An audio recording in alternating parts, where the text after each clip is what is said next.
ए राम हो ए राम। अरे का बेचता जी?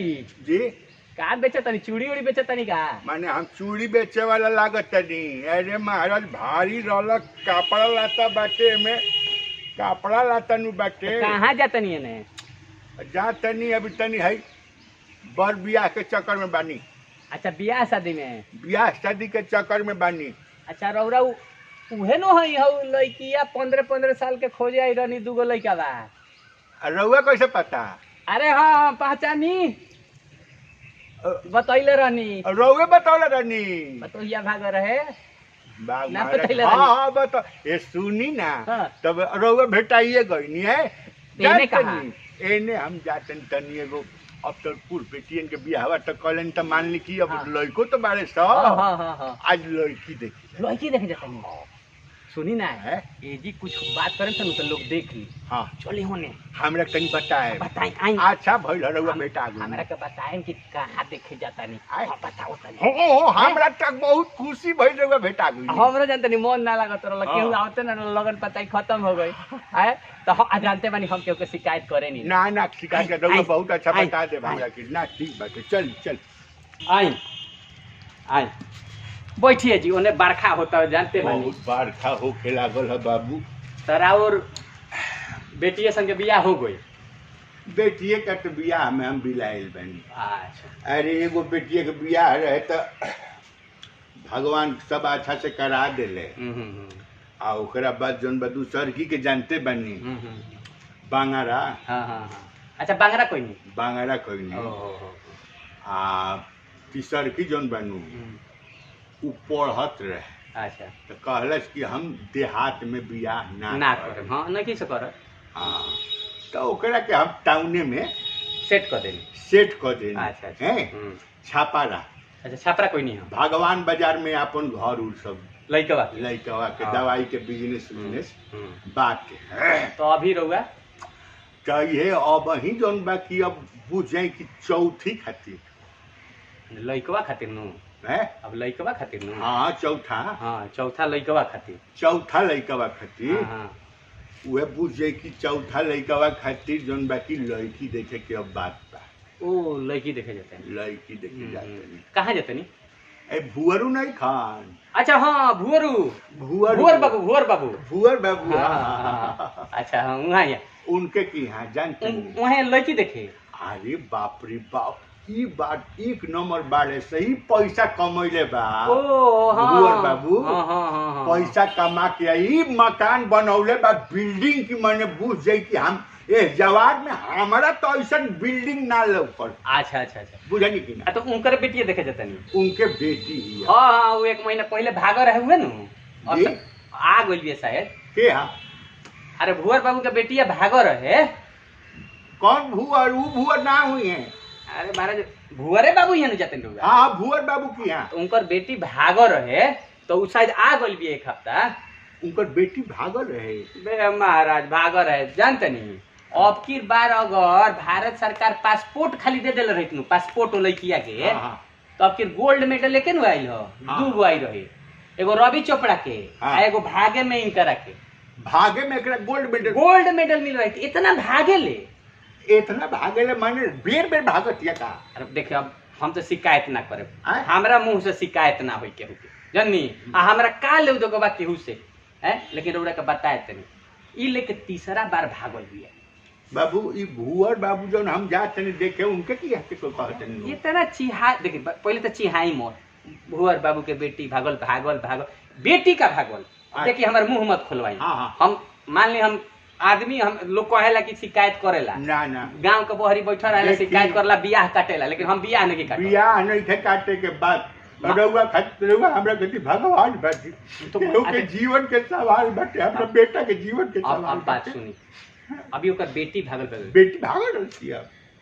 बेटी का भागो आता ओकर माई जोन भागो रहे नु 3 गांव लागो रहे खोजे में। कौना कमाई? भुअर के हाँ। बेटिया के माई जोन भागो रहे 3 गांव लागल घूमे में।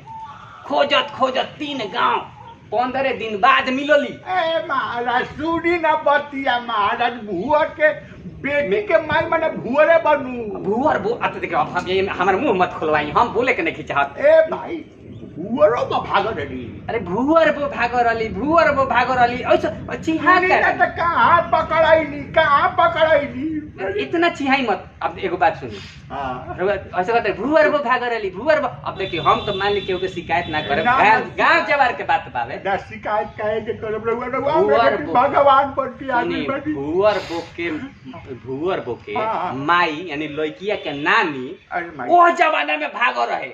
के ओह जमाना में हमार बाबा कहिए कि बाप रे बाप 4 गो हई बैलगाड़ी लेके लोग खोजता और भागो रहे। भुअरा के सास लड़किया के नानी लड़किया के नानियों भागल रहे। अरे तो भागिया कहत नहीं थी माने उस समझी के ओलंपिक के 100 मेडल सरकार के बेकार चल गई। इतना कोनी के बोले माने सोना हुआ सोना। आ लड़की तो समझी कि एकदम सोना ही है माने सारा A to Z बहुत सुंदर है। आह पर्सनालिटी बहुत सुंदर। फोटो गई रहे हमरा के यहाँ। यही भगतिया। अच्छा हाँ भागल रहे। अरे हाँ हम अपना मुंह से काहे करी। सुनी ना बतिया सुनी ना महाराज कब के बात है। देखी बेटिया तो एने भागल रखिया ऐसे तो भागते रहेले लेकिन एने भागल बेर भागत रहे। ठीक है नु बाजी भागत रहे तो एमे चिहाए के का बात महाराज तो ठीक का बाटे महाराज। भागे वाली लड़की से हमरा बेटा के बियाह हुई। एगो बात ओकर माइयो का तो भागल रहे, ओकर ननिया भागल रहे। सार भागेला खानदान के हम बियाह करब। ए चिल्लात काहे बानी ए महाराज जैसे खराब हमरा घर की दुनिया में कुछ हो सके। बात तो सुनी बोली ना बात का बात। हाँ कि हम भाई केहू के शिकायत नहीं करत। मान लो केहू के बेटी बहिन केहू के बियाह लगावे के चाहिए। हम भाई ई ना कहनी है कि रौरा ना जाए, रौरा जाई। 1 नंबर घर ह। भुअरो जौन बाड़े भुअरो एगो के लेके भागो रहे ओ घरिया के भुअर हाँ भुअर। अच्छा वो जवानी में हो जाला खाली भाग गइले उहो एगो के लेके भागो रहले। आ तो धो के भइल तो फेन ई एगो भागो रहे तो उहे भागल के बियाह भइल। ऐसे बहुत अच्छा बियाह करे रौरा देखी रौरा तलाक देवे के कोनो लड़का के दिक्कत हुई ना।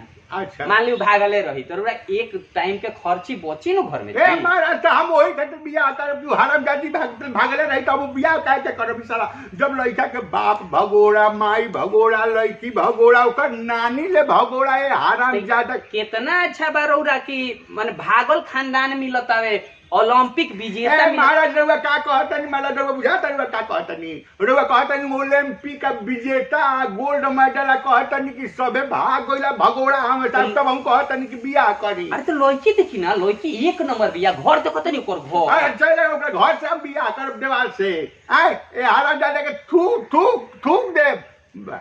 सुनी बहुत अच्छा भइल रउआ हमें के भेटाई। देखिए हम अब ई मत कहम कि हम बियाह कटनी ना जानी हम एक शब्द केहू के खराब नहीं बोले। रउआ एक शब्द खराब हम नहीं बोले। हमरा खातिर बहुत अच्छा बोलले बानी। जेकरा खातिर बोलनी ओकरा खातिर बोलनी। हमारा आँख खुल गई। हमारा आँख जौन बा खुल गया। जाके देख ली।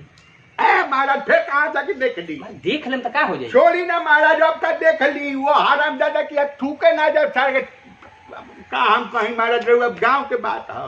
छोड़ी हटाई ठीक बा। प्रणाम प्रणाम।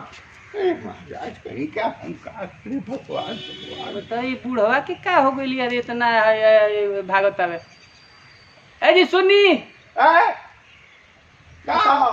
हम का कहनी है कि भागत अरे बताओ हम कुछ कहनी हम इहे न कहनी है कि लड़की भागल बिया का कुछ कहनी है का कोनो दोसर कोनो लड़का के पास लड़का बा हम दिखा दे।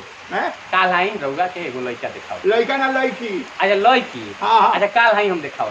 काल हाई ठीक अच्छा से देख ले एकदम सोना वाला बता। वो हरामजादा की तो जाए ना हम देखी बरखा होके लागल फेर चल हम एक सोना बताओ। ठीक बा रउआ हमरा के भगवान अरे भगवान हे भगवान बताओ हमरा के लोग कहला कि बियाह काटेला शिकायत करला। हम शिकायत करतनी की रउरा लोग बताई शिकायत तो नहीं हम। ए जी सुनी ना आपका सुने कि हम ना सुने बाबू। अरे तो लड़किया देख ली महाराज। आपका लड़किया देख ली। अब लड़किया के कुल खानदान देख लेनी। अब सारे जीवन में है गांव में लात ना लगाए हम। अरे महाराज क्या महाराज है, जय महाराज। नमस्कार दोस्तों, मैं आपका दोस्त वीआईपी विजेंद्र सिंह और ई फेंकू वीडियो कैसन लागल है और अपन आशीर्वाद दी, सब्सक्राइब करी और शेयर करी। और ई मत बुझे कि हमने के अगर वीडियो नहीं खेल तो हमको अलग हो गए से बहुत लोग कमेंट करता। चैनल पर बना रही वीआईपी विजेंद्र सिंह और Anand Mohan old is gold पर कंटिन्यू हमने के वीडियो आवत रही। बीच बीच में हमने के बाहर भी काम करे निसन तो एने ओने तनी चल जानी सन। हाँ, लेकिन हमेशा आई हमने के कामे बार उनके हंसावल तो ऐसे करत रहे सन। वीडियो के ज़्यादा से ज़्यादा लाइक करी, चैनल सब्सक्राइब नहीं किया सब्सक्राइब कर दी और बना रही। घंटिया जरूर बजा दी। हाँ, करा के बजा दी। हाँ, तब तक के लिए भारत माता की जय, वंदे मातरम, जय जय भोजपुरी, लव यू, शेयर कर दें।